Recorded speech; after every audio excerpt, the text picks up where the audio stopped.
Hello students, welcome to PVR study. तो छात्रों, आज की इस वीडियो में कुछ विशेष बात होने वाली है। वो क्या है, आप ध्यान देना। डीएलएड का 4th सेमेस्टर का नाम होगा, बाकी ये बेसिक मैथ होगी। लेकिन आप कहोगे फिर डीएलएड वाले काहे देखेंगे? भैया आपके सेमेस्टर के ये सिलेबस में है, ठीक है।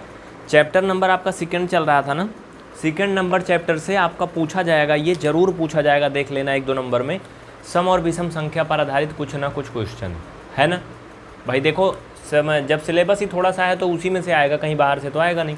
तो ध्यान से समझ लीजिए कॉन्सेप्ट, इसमें से बहुत सारे क्वेश्चन बन जाएंगे। जैसे सम संख्या किसे कहते हैं, इसकी विशेषता लिखिए। विषम संख्या किसे कहते हैं, तो ये होती क्या है ये तो आप सभी जानते हो, लेकिन इसकी विशेषता क्या होती है भैया, ये चीज़ आप लोग नहीं जानते हो ना। विशेषता क्या है, तो पहले हम इनके बारे में समझेंगे, तब हम इनकी विशेषता भी लिख लेंगे। देखिए, अगर परिभाषा की बात करें हम सम संख्या की, तो बहुत आसान है, जो कि हम लोग पढ़ते हैं। सम संख्या जिसे इवन नंबर बोलते हैं। देखिए, जब तक हम लोग छोटे थे भैया, तब तक तो दूसरे हिसाब से पढ़ते थे कि वो संख्या जो 2 से कट जाए वो सम है, और जो 2 से ना कटे वो विषम है। जैसे 8 है और ये मान लो 14 है, हाँ, ये मान लो 15 है। अगर हम इनको 2 से भाग करें तो ये पूरी तरह कट जाएँ, तो मतलब 2 सते 14, ये देखो कट जा रहा है, 0 आ रहा है, मतलब ये 14 क्या है, सम संख्या है। अगर हमने 8 में भाग करा तो 2 चौका 8, ये भी क्या आया, शेषफल 0 आ गया, यानी ये भी क्या है, सम संख्या है। तो अब आप कहोगे इस तरह से, गुरुजी जब हम 15 में भाग देंगे तो 15 तो नहीं कटेगा, यानी 15 क्या है, वो सम संख्या नहीं है। ठीक है, वो भी देख लीजिए।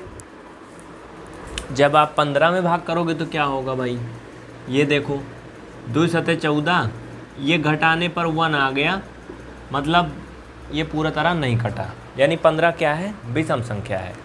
लेकिन ये जुगाड़ हर जगह काम नहीं देता है। आजकल भागम भाग ज़िंदगी में लोग जल्दी से रिजल्ट चाहते हैं। अब मान लीजिए कहीं ऐसी संख्या दे दी गई, हाँ, ऐसी संख्या दे दी गई कि भैया बताओ ये सम है कि विषम है। अब चच्चा इसको लगे 2 से काटने, अब 2 से काटेंगे दोपहर हो जाएगा, हाँ, इतना बड़ा है ये, और मान लो बड़ी हो गई। तो एक नया जुगाड़, एक नया तरीका हम लोग खोज के आए हैं कि किसी की शक्ल देख के पहचान जाओ ये चोर है कि ईमानदार है, वफादार है कि बेवफा है। ये तरीका अच्छा रहेगा ना मॉडर्न टेक्नोलॉजी के लिए। तो ये पुराना हो गया। आप क्या करोगे नया वाले में, वो संख्या जिसका लास्ट अंक, मतलब संख्या का लास्ट डिजिट 0, 2, 4, 6, 8 होगा, वो सम संख्या होगी। ठीक है, बस है ना, कितना आसान। वो संख्या जिसका अंतिम अंक लास्ट डिजिट 0, 2, 4, 6, 8 होगा, वो सम संख्या होगी। यहाँ पे अंक देख लो, मैंने क्या कहा, सुनना है तो सुन लीजिए, लिखना है लिख लीजिए। वो संख्या जिसका अंतिम अंक 0, 2, 4, 6, 8 होगा, वो सम संख्या होगी। आपको केवल लास्ट का अंक देखना है, बस बता देना है। जैसे इसमें देखो, इसमें लास्ट में कितना है भैया, हाँ, अरे दिख तो रहा है, ये आप लोग को बोल नहीं पा रहे हो, काहे शर्मा रहे हो, बोलो ना। बहुत इंपॉर्टेंट है ये। जो बच्चे 4th सेमेस्टर के हैं, अभी परीक्षा देने वाले हैं सितंबर में, वो क्लास को पूरा देखेंगे, बहुत कुछ सीखेंगे।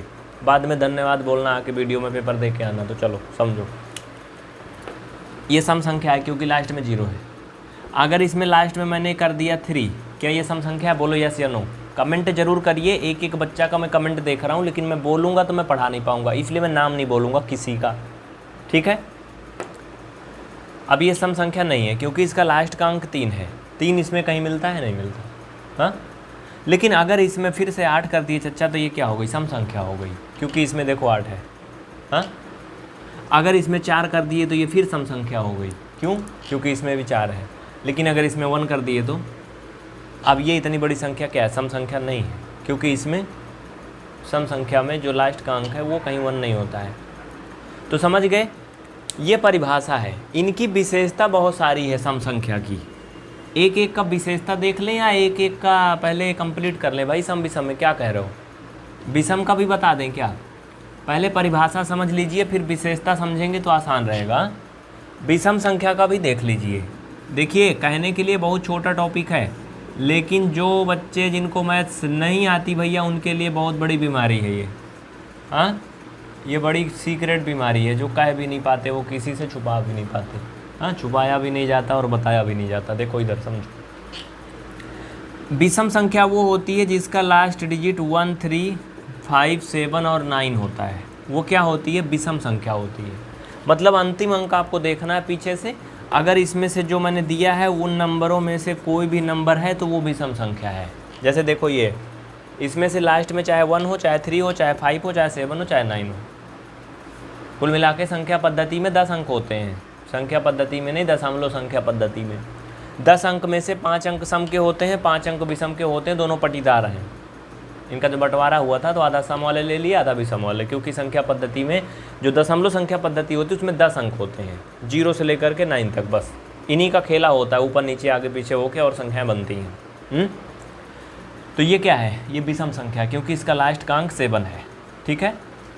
अगर एक नंबर मैं और लिख दूँ भैया, चलो ये मैं बता दो, ये मैं बता दो चाचा, ये सम है कि विषम है? सोच के बताओ। इसमें अगर देखो तो कहीं लास्ट में 1, 3, 5, 7, 9 है? नहीं है ना। अगर इसमें 1, 3, 5, 7, 9 नहीं है तो ये क्या है? ये भी एक सम संख्या है। आगे बढ़ें, चलो देखो समझो। आपको सिर्फ लास्ट का अंक देखना है। अगला एक नंबर मुझे बताओ, हर कोई बताएगा। चलो 1, 1, 3, 5, 9, 3, 9, 2, 3 और 5, ये सम है या विषम है? तीसरा वाला जल्दी बताओ कमेंट करके, हर कोई बताएगा, जल्दी करिए। देखो कमेंट जरूर करना, अगर ईमानदारी से सीखना चाहते हो तो भाई, तभी मज़ा आती है। अगर थोड़ा सा आपका रिस्पांस नहीं मिलता तो बिल्कुल मज़ा नहीं आती। मिटा दें। आप परिभाषा जान गए ना, अब इनकी विशेषता जानेंगे। देखो विशेषता क्या होती है, गुण इनके क्या हैं, परगुण क्या हैं। जैसे देसी भाषा में सहूर बोलते हैं, समझ रहे हो ना? हाँ, कि भाई कौन कौन सा सहूर है, क्या क्या जानते हो, समझो। देखो हर किसी के कई प्रकार के गुण होते हैं, कुछ अच्छे होते हैं, कुछ बुरे होते हैं। लोगों की ज़िंदगी दो होती है, एक पर्दे के पीछे होती है, एक पर्दे के सामने होती है। मतलब पर्दे के सामने वो जो मैं तुम्हें दिखा रहा हूँ, पर्दे के पीछे वो जो तुम मेरे बारे में नहीं जानते हो। हाँ, हम क्या क्या करते हैं, समझ रहे हो? तो वैसे इनके भी क्या है, इनकी दो ज़िंदगी है। वो क्या है वो मैं दिखाने वाला हूँ, इनकी दोनों दिखेगी, आप समझना। लिखिए, सम संख्याओं की विशेषताएँ या फिर सम संख्याओं के गुण। लिखिए, सम संख्या की विशेषताएं। इनके बहुत सारी विशेषताएं हैं, बहुत सारे गुण प्रगुण हैं इनके। जैसे देखिए बिच्छू है ना, बिच्छू का गुण होता है कि वो डंक मारती है, चाहे उसे तुम जिंदा रखने के लिए ले जाओ, मारने के लिए ले जाओ। भेड़ी देखे हो, बकरी, उसका सहूर है, उसका गुण है, वो भयां भयां करती, चिल्लाती, चाहे उसे चराने ले जाओगे चाहे काटने ले जाओगे। तो वैसे क्या है, सम संख्या का भी कुछ गुण है। पहले तो गुण के बारे में समझ गए ना। लिखिए, सम संख्याओं की विशेषताएं। विशेषताएं बोलें या गुण बोलें, मतलब एक क्या होता है, हिंदी देख लेना सही है कि नहीं है। इसे इंग्लिश में प्रॉपर्टी बोलेंगे, ठीक है? ये इनकी प्रॉपर्टी है। क्या है? पहला देखिए, लिखिए आप लोग, मैं लिखूंगा नहीं, केवल समझाऊंगा बस। नंबर 1, दो सम संख्याओं को जोड़ने पर हमेशा एक सम संख्या प्राप्त होती है। दो सम संख्याओं को जोड़ने पर हमेशा एक सम संख्या प्राप्त होती है। इसे दूसरी भाषा में लिख सकते हैं कि सम संख्याओं का योगफल हमेशा एक सम संख्या होती है। जैसे देखो, अगर मैंने जोड़ा दो सम संख्या, जैसे मान लो 4 एक सम संख्या है और 8 एक सम संख्या है, मैंने इसको जोड़ा तो 12 आया, 12 भी क्या है, एक सम संख्या है। यानी ये सिद्ध हुआ कि दो सम संख्या को जोड़ने पर जो संख्या प्राप्त होगी वो सम संख्या ही होगी, विषम नहीं होगी। कुछ लोग कहेंगे है देखा, एक ही उदाहरण बताए कि तो तीर मार लें। कुछ और एग्जाम्पल देख लो। जैसे देखो 112 प्लस 110। अब कुछ लोग का जोड़े ना पाएंगे, भाई 112 110 है, दोनों में 100 है, जोड़ लो 200 हो गया, इसमें 12 इसमें 10 है, 22 हो गया, यानी 222 हो गया। तो भैया ये भी सम संख्या थी, ये भी सम थी, तो ये कहाँ विषम है, ये भी तो सम है। समझ गए ना? सेम वैसे जैसे चूहा से चूहा ही पैदा होता है। कभी सुने हो कहीं चूहा से बंदर पैदा हो गया हो? नहीं ना। हाँ, बाकी कलयुग चल रहा है, कुछ भी हो सकता है। देखिए आगे समझिए, 140 अगर इसमें हम जोड़ दें 80, तो जो आएगा वो सम संख्या ही आएगा, क्योंकि ये भी सम है, ये भी क्या है, सम संख्या है। इनको जोड़ लो, कितना आएगा भैया, सीधी सी बात है, इसमें 20 आएगा, ये भी 100 बन जाएगा, ये 120 हो जाएगा, यानी 220 हो जाएंगे। सही जोड़ा हूँ ना मैं? हाँ, मैं गलत कब जोड़ता हूँ? 14 8 22, ठीक है। चलो ये हो गई सम संख्या की क्या पहली प्रॉपर्टी की, दो सम संख्याओं को जोड़ने पर हमेशा एक सम संख्या ही प्राप्त होती है, ये इनका गुण है। दूसरा मिटा दूं क्या, नीचे एक टेबल लिख लो तब मिटाऊं, लिखते चलो। दूसरा, दो सम संख्याओं को घटाने पर हमेशा एक सम संख्या ही प्राप्त होती है। दो सम संख्याओं को घटाने पर हमेशा एक सम संख्या ही प्राप्त होती है। जैसे देखिए कोई भी दो सम संख्याएं आप घटा के देख लो, हाँ, कोई भी जो सम संख्या है उनको आपस में सब्ट्रैक्ट करके देखो, छोटा सा शुरू करो बड़ा पे जाके गिरो। जैसे मान लो मैंने 18 ले लिया, 18 में से आप 4 घटाओ तो क्या आएगा, 14 आएगा। ये 18 भी सम संख्या है, 4 भी सम संख्या है, 14 भी सम संख्या है, बोलो है ना।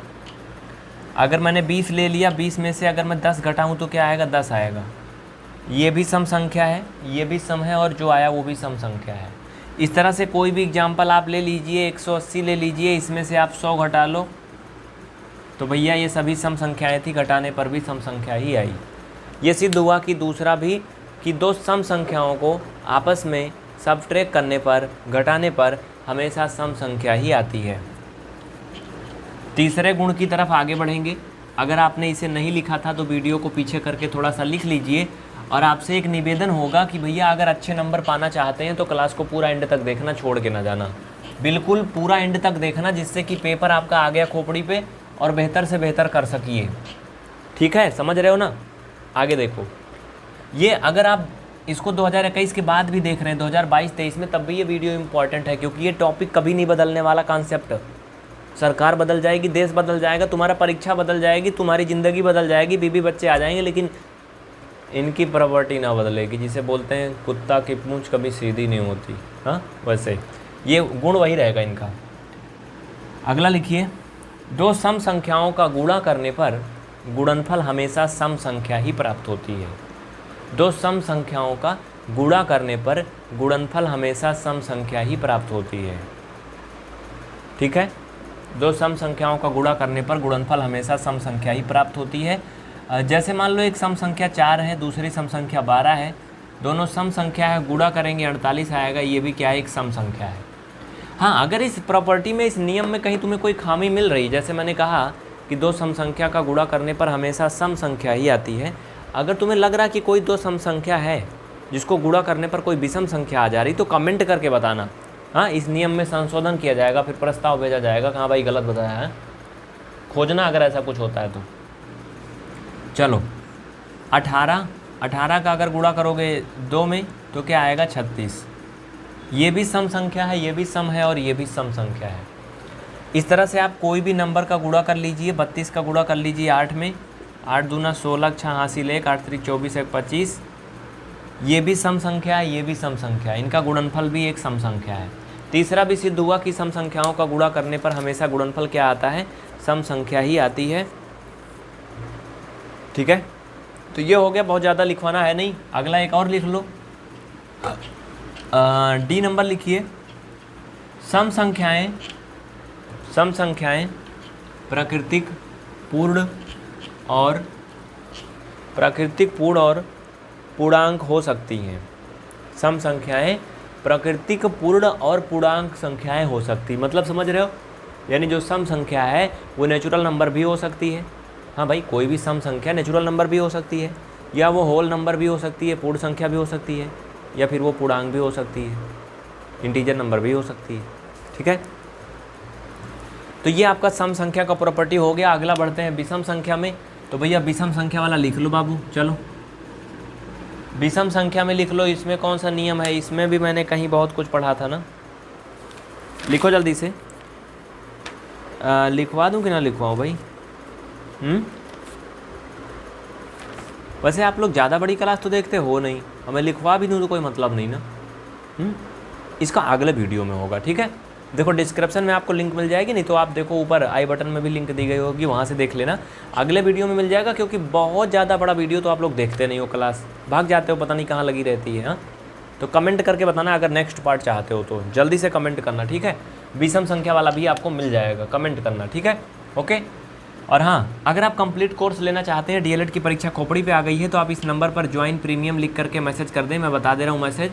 और आपको 4 सेमेस्टर का पूरा कोर्स मिल जाएगा, लेकिन उसके लिए आपको 299 का शुल्क पे करना होगा प्रेजेंट टाइम में, जो सितंबर 2021 का है। 1 मंथ के लिए आपको पूरा फुल कोर्स इकट्ठा मैथ का मिल जाएगा। आप चाहे जितना पढ़ें चाहे जब पढ़ें, ठीक है। 1 मंथ के लिए वो उसके अंदर आपका एग्जाम भी हो जाएगा। तो अगर आपका मैथ बहुत वीक है, गड़बड़ स्थिति है, तो फिर आप 299 पे करके ले लीजिए। इस नंबर पर आप कॉन्टैक्ट करिए। हाँ, 4 सेमेस्टर लिख करके, हाँ 4 सेमेस्टर ज्वाइन, इतना ही लिख दोगे तब भी ठीक है। ओके, मिलते हैं फिर नेक्स्ट वीडियो में। कमेंट करके बताना अगर आप उस वीडियो को चाहते हैं अगले, तो ठीक है। और हाँ, इस क्लास को लाइक करना और चैनल को सब्सक्राइब करना ना भूलना, आपकी जिम्मेदारी है भाई। ओके, ठीक है, थैंक यू।